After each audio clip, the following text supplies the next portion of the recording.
Diabetes, autism, thyroid, PCOD కు శాశ్వత పరిష్కారం. Homeo care international. నమస్కారం డాక్టర్ శ్రీ ఆచార్య అనంతకృష్ణ స్వామి గారు. నమస్కారం అండి. Thank you so much for coming and చాలా మంది క్లాసెస్ అడుగుతూ ఉన్నారు, ఎందుకంటే న్యూ ఇయర్లో ఎంటర్ అవబోతున్నారు.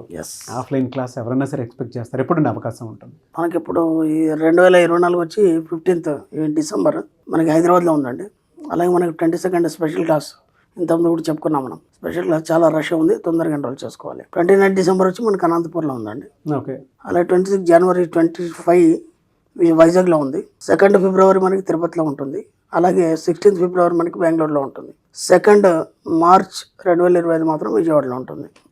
అలాగే మనకి జనవరి 5వ తారీఖు దుబాయ్లో క్లాస్ ఉంటుంది. ఈగర్లీ వెయిటింగ్ ప్రతి క్లాస్. ఎస్. నమస్కారం అండి, డాక్టర్ శ్రీ ఆచార్య అనంతకృష్ణ స్వామి గారు. నమస్కారం. మనీ మంత్ర 678వ ఎపిసోడ్, సుప్త చేతన ఆత్మ చేసే అద్భుతాలు ఏవైతే ఉంటూ ఉంటాయో దానికి సంబంధించి పార్ట్ 2 నేను మిమ్మల్ని అడిగాను. ఒకసారి దానికి సంబంధించి డీటెయిలింగ్. మనము ఇంతకుముందు ఒక 3-4 చెప్పుకున్నాం. అది ఏమేం చేస్తుంది, జటిలమైన సమస్యల్ని పరిష్కరిస్తుంది. ఓకేనా? ఎవరికి రాని ఆలోచనలు నీకు తెప్పిస్తూ ఉంటుంది. అలాగే ఆ జ్ఞానం, ఎవరికి లేని జ్ఞానాన్ని నీకు ఇస్తుంది. ఇక్కడ విచిత్రం జరుగుతుంది ఏంటంటే, ఇప్పుడు అవన్నీ పక్కన పెట్టేస్తే మనకు కావాల్సింది వ్యాపారం, బిజినెస్, డబ్బు. ఓకేనా?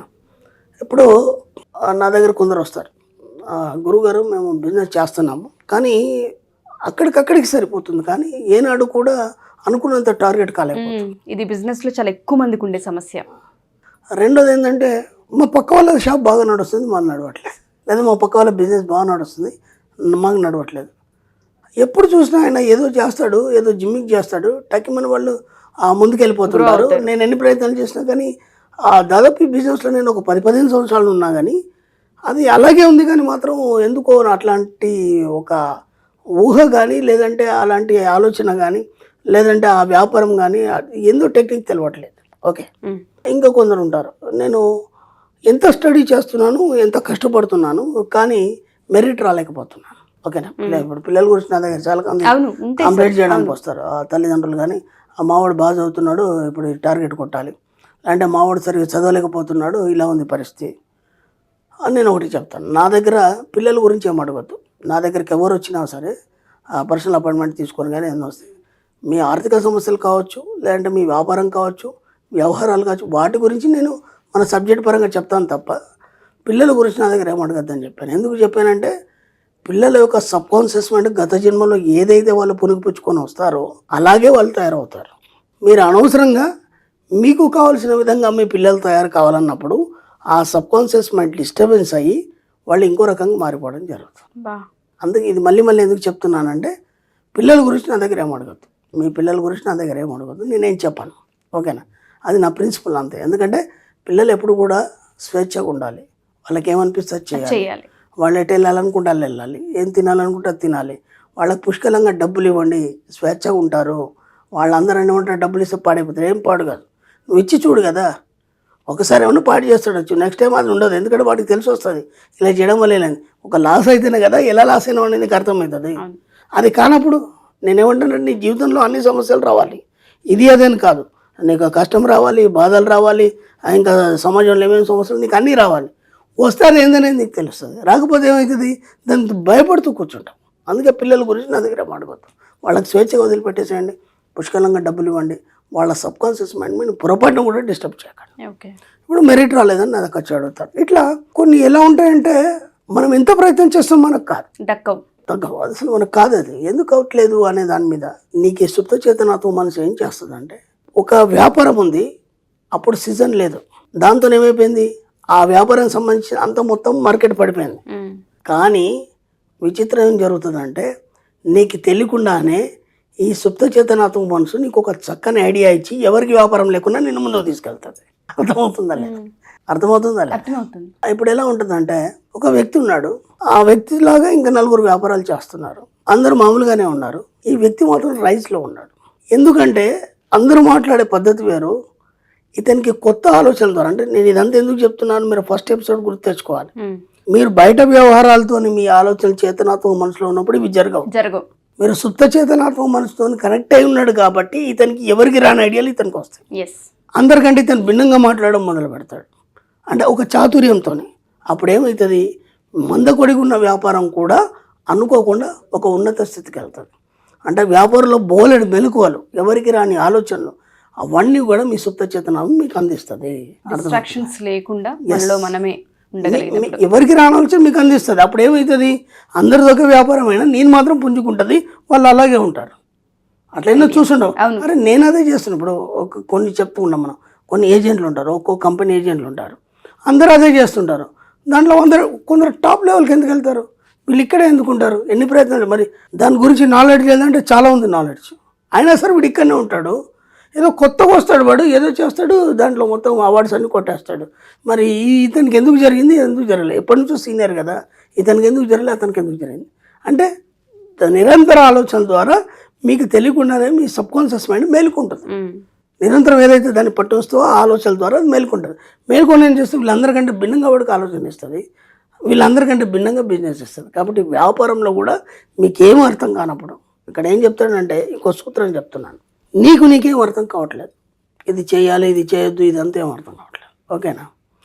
ఎప్పుడైతే నీ యొక్క జీవితం అందరిలాగా లేకుండా గందరగోళంగా ఉండడం, సమస్యలతో ఇరుక్కుపోయి ఉన్నావు, ఎంతకు కూడా ముందుకు పోవట్లేదు, ఎన్ని ప్రయత్నాలు చేసినా నీకు టాలెంట్ ఉంది, చదువు ఉంది, అన్నీ అయినా ఏం సెట్ కావట్లేదు, అప్పుడు మన సబ్జెక్ట్ ఏం చెప్తుందంటే ఈ ప్రపంచంలో ఎవరి మాట వినకు, కేవలం నీ సుప్త చేతన సహాయం తీసుకోమని చెప్తా. ఎందుకంటే నువ్వు ఆలోచించినంత మట్టుకు అది నీకు ఎలాంటి సలహాలు ఇవ్వదు. నీ ఆలోచన ఆగిపోయిన తర్వాత అది మాట్లాడడం మొదలవుతుంది. అర్థమైందా? కాబట్టి నాకేం అర్థమవుతలేదు, నేను ప్రయత్నాలు చేసిన ఏమవుతలేదు, ఇలా మనకి ఆలోచనలు వచ్చి ఎంత కూడా తీవ్రతరం అయిపోయి మనం డస్సిపోయినప్పుడు, నువ్వు డస్సిపోవడం అంటే నిశ్శబ్దం అయిపోవడం అంటే అంత అయిపోయింది, సైలెంట్ అవ్వడం. ఎప్పుడైతే సైలెంట్ అవుతావో అది మెలుకోవడం అనేది మొదలవుతుంది.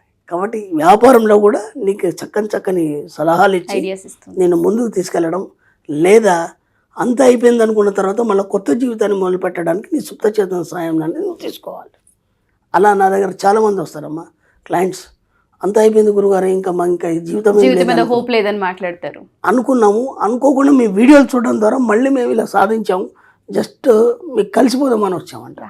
మీ వీడియోలు విన్నాము, మీ క్లాస్కి వచ్చాము, అంత అయిపోయింది అనుకున్నాం, కానీ మళ్ళీ ఇది అద్భుతం సృష్టించింది. ఆ అద్భుతం ఎవరు సృష్టిస్తారంటే అనంతకృష్ణ స్వామి కాదు, సబ్జెక్ట్ కాదు, సుప్త చేతనాత్మక మనసు. నేను అదే చెప్తాను, 100,000 సార్లు చెప్తాను, మీరు సుప్త చేతన మనసు పట్టుకోండి, మీ ప్రపంచంలో ఏదైనా సాధిస్తారు. ఓకే? ఇక విచిత్రం ఏంటంటే ఇంకొక అద్భుతం చెప్తాను మీకు. మన సబ్జెక్ట్లో మన దగ్గర డబ్బు లేదు, కానీ మనం ఏం చెప్తాం, నేను ధనవంతునని చెప్పాలి. అవునా కదా? ఎలా చెప్పగలుగుతాం? చెప్పలేం కదా, కానీ చెప్పాలి. ఇక్కడ విచిత్రం ఏంటంటే ఈ ప్రపంచంలో నువ్వు ఏదైతే నిజమని నమ్ముతావో మీకు తెలియకుండా దాన్ని నిజం చేసి చూపిస్తుంది మీ సుప్త చేతనాత్మక మనసు. చిన్న ఎగ్జాంపుల్ చెప్తాను మీకు. ఒక పల్లెటూరులో మీరు వెళ్తున్నారు, మీరు సిటీ పర్సన్, పల్లెటూరు అంతవరకు మీరు అక్కడ మీకు దాని గురించి ఏం తెలియదు, రాత్రిలో ఒంటరిగా ప్రయాణం చేస్తున్నారు. ఓకేనా? ప్రయాణం చేసేటప్పుడు ఒక సాంగ్ పెట్టుకున్నారు, వింటూ వెళ్తున్నారు. ఓకే, సడన్గా మీకు ఏదో ఒక ఆలోచన వచ్చింది. ఏమని? ఆ చీకట్లో కొన్ని అవి ఉంటాయి, ఇవి ఉంటాయి, భూతాలో ఏదో ఒక ఆలోచన వచ్చింది. అప్పటిదాకా మీరు బాగానే ఉన్నారు, సాంగ్ పెట్టుకొని వింటున్నారు. సడన్గా మీ ఒళ్ళు జలధరించడం మొదలవుతుంది. ఆ చీకట్లో మీరు ప్రయాణం చేస్తుంటే ఎక్కడి నుంచి ఏమొస్తుందో అని. ఓకేనా? ఇక్కడ ఏమవుతుందంటే విచిత్రం, అక్కడ ఏమి లేదు, దాన్ని నిజం చేస్తుంది. ఎవరు? నీ సబ్కాన్షియస్ మైండ్. అది తప్ప ఇంకేం ఆలోచిస్తలేదు. నువ్వు ఊరికి వెళ్ళాలి, ఈ టైం లోపల రీచ్ కావాలి, పక్కన పెడితే ఆ భయంతో నువ్వు వణికిపోవడం వల్ల నీ సబ్కాన్షియస్ మైండ్ అది తీసుకొని నిజంగా ఏదో ఆకారాలు కనిపించినట్టు కానీ, ఏదో సౌండ్స్ వినిపించినట్టు కానీ, అవన్నీ నీకు బాడీ మీకు తెలియకుండా షవరింగ్ అయిపోవడం. సడన్గా ఆ రోడ్డు పక్క నుంచి ఓ పొలంలోంచి ఒక పంది కానీ లేకపోతే ఏదో ఒకరు పరిగెత్తుకొచ్చి నీ బండికి అడ్డం పడిపోయారు, మీరు పడిపోయినారు. దాంతో మీ బాడీ అంతా షవరింగ్ వచ్చేది, జ్వరంతో పడుకుంటారు ఒక 2 రోజులు. అక్కడ ఏమీ లేదు, ఏమీ లేని దాన్ని సృష్టించేది కూడా సుప్త చేతనాత్మక మనసే.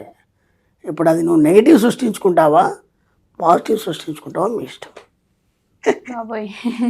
చాలా సూక్ష్మమ్మా. నేను ఎందుకు చెప్తున్నానంటే నేను స్టార్టింగ్ నుంచి ఒకటే మాట చెప్తున్నాను, ఈ సబ్జెక్ట్ ఏదైతుందో చాలా సెన్సిటివ్. ఓకేనా? చాలా లోతైంది, చాలా సులభతరమైంది కూడా, చాలా ఈజీ కూడా.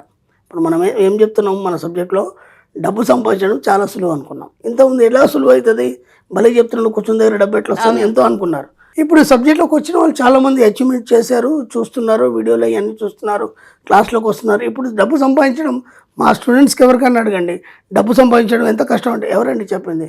డబ్బు సంపాదించడం అంత ఈజీ ఇంకోట్లేదు. అంటే నీ సబ్ కాన్షియస్ మైండ్కి నువ్వు ఏదైతే కాషన్ ఇస్తావో దాన్ని తయారు చేసి పెడుతుంది. చేసిస్తుంది. అక్కడ లేకుండా తయారు చేస్తుంది. అర్థమైంది లేదా? అక్కడ అతను అప్పటిదాకా బాగున్నాడు, చీకట్లో భయపడి ఏదో వస్తుంది ఏదో అవుతుంది అనుకున్నప్పుడు అది తయారు చేస్తుంది అక్కడ. కనిపించింది కళ్ళ ముందు అది. కాబట్టి ఇప్పుడు మనం ఏం చేయాలి? సబ్ కాన్షియస్ మైండ్ పాజిటివ్గా వాడుకోవాలి. డబ్బు వాడుకుంటావా, నీ కోరికలకు వాడుకుంటావా? ఏదన్నా కోరిక లేదు కానీ సృష్టించుకో, పదే పదే దాని కాషని. లేని దాన్ని సృష్టించేదే నీ సబ్ కాన్షియస్ మైండ్. బా అది చేస్తుంది. అదే కళ్ళ ముందు చూడాలి అని ఎప్పుడైతే కోరుకుంటామో ఆ కోరిక ఆ ఎప్పుడైతే కోరిక తీవ్రతరం అవుతుందో- నెరవేరుస్తుంది sub Yes. Conscious mind. True. కాబట్టి నువ్వు ఏది కాషన్ ఇస్తే అది తయారు చేస్తుంది. లేని దాన్ని సృష్టించేదే నీ సబ్ కాన్షియస్ మైండ్. బా కాబట్టి జాగ్రత్తగా ఉండాలి. తప్పకుండా సార్, వండర్ఫుల్. లైఫ్లో మర్చిపోలేని ఎపిసోడ్ని. థ్యాంక్ యూ అనంతకృష్ణ స్వామి గారు, thank you so much. Thank you.